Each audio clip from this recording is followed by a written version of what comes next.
battle. There were 9 of them left, 9 British, and the Germans had really won, obviously. And to get out of this hill, from this hill, they had to use the dead bodies of their comrades. I mean, it's so horrendous, isn't it? To build a bridge, because it was very marshy, I think, and, well, that was the only way out, you know, that was... So he had one hell of a war, didn't he? Really? He did. I mean, it was sort of awful. And it must have been so hellish for him.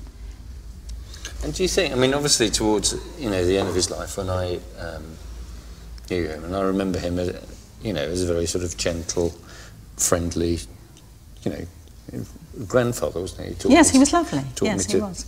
Catch and stuff like that. But do you think it's absolutely coloured the rest of his life? I mean, was it the... Inside. Yeah. Inside him.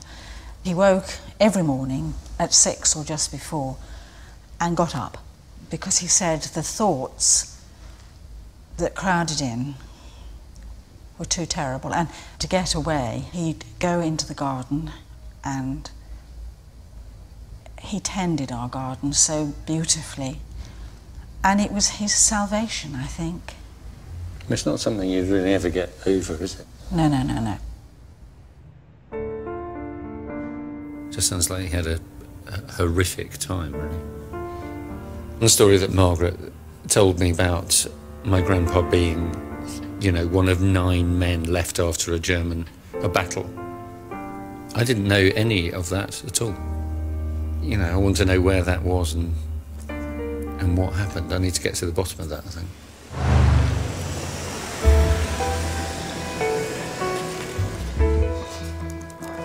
Hugh is starting by doing an online search for Godfrey's military service record.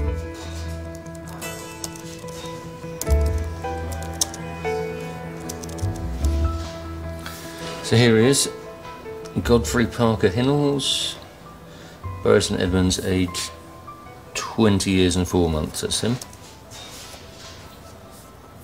Right, so these are the records of his service. So he embarks for France on the 13th of February, it's my birthday, in 1917. It's all in a strange order, but he's in kind of active service in France for 18 months or so. It's very confusing because they've just filled in gaps wherever there is a gap, really. So it seems to start in 1919, go back to 1916, and it's just dates, really. I need to get to the story behind it, find out what happened in each of these places.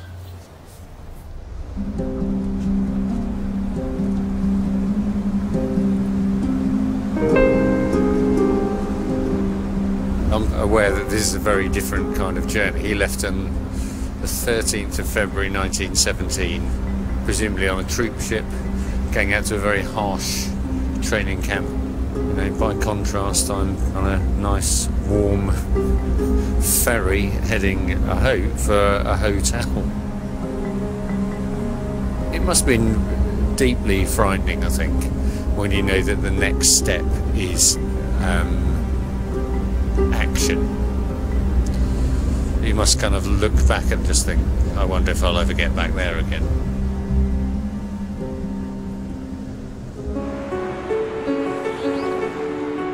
Hugh is in northern France, heading south to the city of Aras, where Godfrey was sent shortly after he arrived. It was the scene of one of the pivotal battles of the First World War. By April 1917, the Western Front was in stalemate, with both sides dug in a vast network of trenches.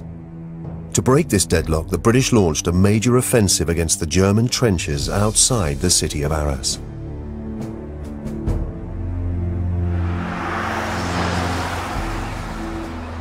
Godfrey had been assigned to the Suffolk Regiment. In early April 1917, they were stationed close to the village of Neuville-Vitasse, southeast of Aras.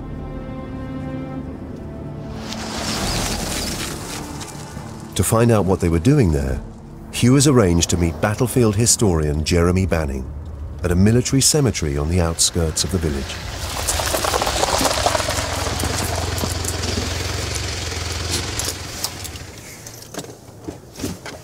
Hi. Hello, Hugh. Nice to meet you. And you. Can I tell you what I know then? Yes. What I've worked out so far is that his war, his, action, started here, somewhere here. There are other bits of his story that I'm following as well, where he gets stuck on a top of a hill with sort of 9 men, and they're the only ones left standing, really, which I want to get to the bottom of. But I'm just sort of interested to know what happened here and why he was here. Yeah. Well, I've got some maps. If I can show you that'd be great, modern maps, and we can see whereabouts we were. Okay. Well, here's the town of Aras here, and this is the village of Neuville-Vitasse. Yeah. Just here. So the tree-lined road that you can see, just running just on the ridge, perhaps 300 yards away from us, that's the position that they're brought to, between Neuville-Vitasse and Hennin-sur-Cojeul. And we're just here, yeah. Looking just here. that way. Absolutely, looking back across the field. So what was Godfrey doing here on that, in April 1917? Well, if I can refer you to the war diary here, if you have a look on the 13th. Okay, so a great deal of burial and salvage work was done by the battalion in the vicinity of the trenches in front of the Hindenburg line. The trenches up towards this area had been attacked on the 9th of April. So the Suffolks were brought in, as the war diary says, to bury the dead who had been killed in the attack on the 9th of April. And that's why we're here, because there's a very, very good chance that Godfrey and the Suffolks created this cemetery that we're standing by.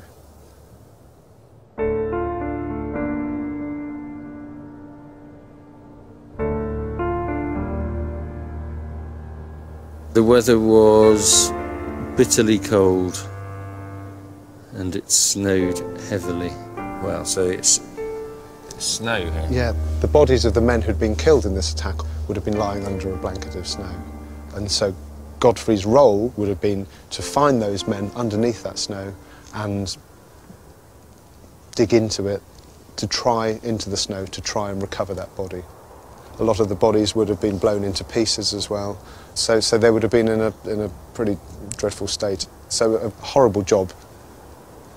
You can see the fact that these men are buried with the headstones buttressed next to each other. There was no time for individual graves. They would have dug a long trench and buried them in there.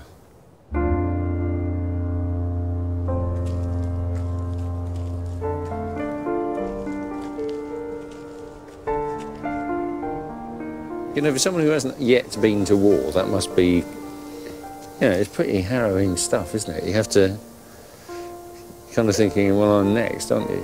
Unavoidably, I would have thought. It would be a very, very tough introduction to what modern warfare was, really.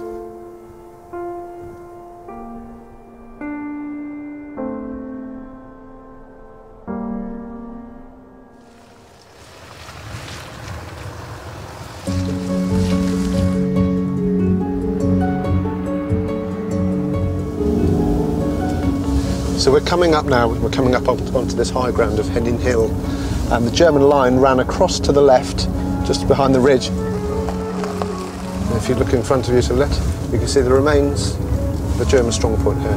This whole landscape used to be dotted with these, and this was a machine gun position within the Hindenburg line. The Hindenburg line was a massive German fortification that stretched across northern France. It was made up of an elaborate network of trenches and tunnels, surrounded by fields of barbed wire. During the Battle of Aras, breaking through the Hindenburg line was the Allies' main objective. Godfrey's next assignment with the Suffolks was to launch an attack on this formidable fortification.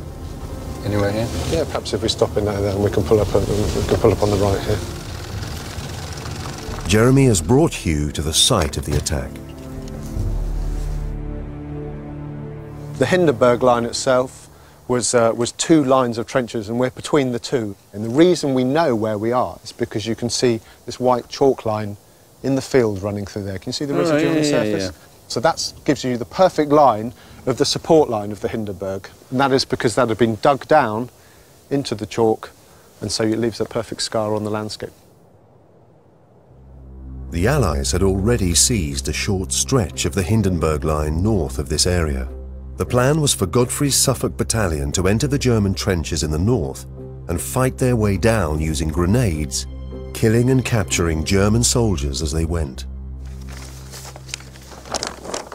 This is a German map of the time, showing perfectly the Hindenburg line running down here in blue. This is their start position, and they're working down the front and support line of the Hindenburg line. You're actually attacking along trenches rather than attacking against them. Okay. And what happens is? Let's have a look at the war diary once again. So let's see. Oh, okay. Advance commenced at 4:45 a.m, meeting with a good deal of opposition of all sorts until reaching the second sunken road, which is this. Absolutely, is it? yeah. So they're not in open country, they're fighting their way down a trench, above the trench or in the trench? No, they're in the trench. To put it in its crudest term, what you're doing is you're throwing grenades at the enemy, who are doing the same to you as well. I'll show you what the trench was like. You can see the way it goes along and then returns in fire bays. So you have this zigzag shape. So when you're bombing your way along, you don't know what you're going to encounter when you're working your way around each bay. Specialist bombers who would pull the pin on their grenade, throw the grenade up over the top here, and then specialist bayonet men whose role would be, in the split second that grenade explodes, to be round the corner to bayonet any Germans. Once they bayoneted them, the quickest way to dispatch someone is rifle butt in the face. So it's smash into the face. The nature of the fighting within this is about as brutal as it can get. And if we think about Godfrey having joined the battalion in March, he's thrown into one of the most savage infantry battles of the entire war. So he is now, from being as green as you can get, in the middle of this utter melee.